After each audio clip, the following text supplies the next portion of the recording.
فيديو النهارده هنعمل فطاير القهوة او البن بتاع الباباروتي. اللي ما يعرفوش، هو كافيه مشهور اسمه باباروتي بيقدم البن دي عنده فريش كده طول الوقت جنب انواع كتير جدا من القهوة.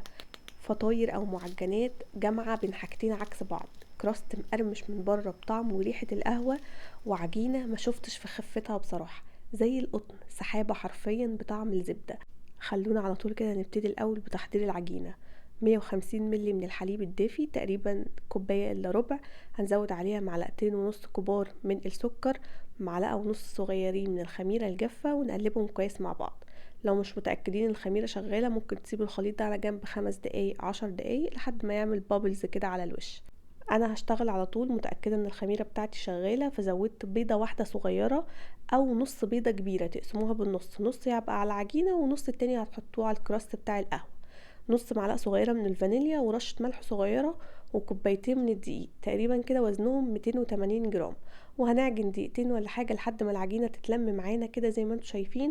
ونزود بقى بعد كده اخر مكون هو الزبدة. حوالي معلقتين كبار من الزبدة يكونوا بدرجة حرارة المطبخ، يعني تكون زبدة طرية كده.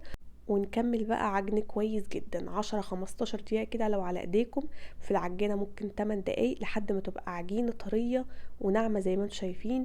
بتلزق شوية في الايد، يعني ما بتبقاش ناشفة قوي عشان تكون زي السحابة زي ما شفتوا كده في اول الفيديو. شايفين العجينة ملساء ازاي؟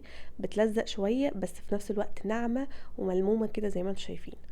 بلمها كده على شكل كورة، وامسح الطبق مسحة زيت والعجينة كمان مسحة زيت خفيفة، واغطيها واسيبها تخمر في مكان دافي لحد ما تتضاعف، يعني تزيد شوية. سبتها حوالي ساعة الا ربع، بقت بالشكل ده.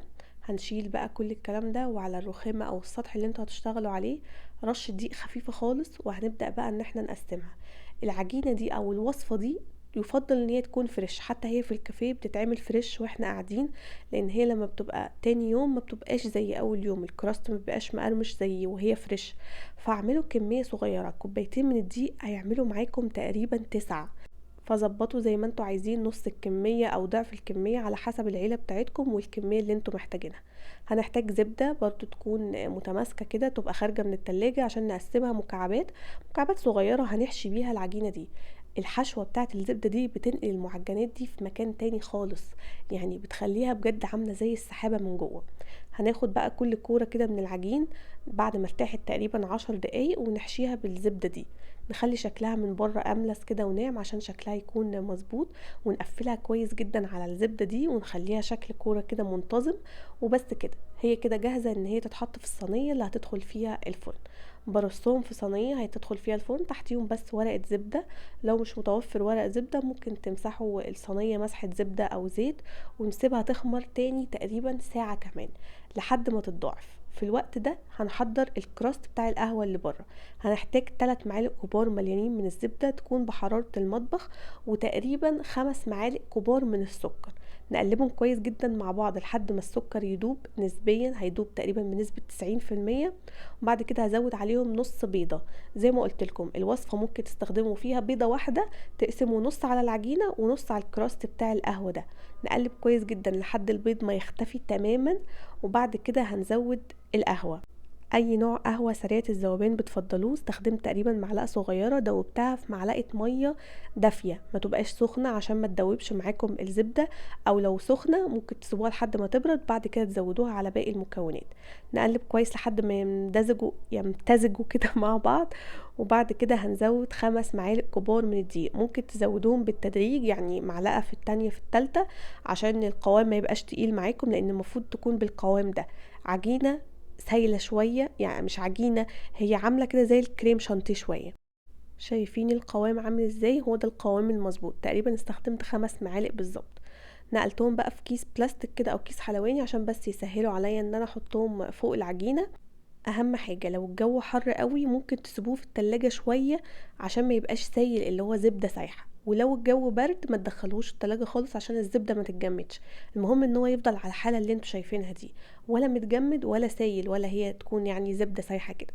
العجينة خمرت وحجمها اتضاعف كده زي ما انتوا شايفين، بقت مقلبظة كده. نبدأ بقى نوزع عليها الخليط بتاع الزبدة والقهوة بالشكل اللي انتوا شايفينه ده.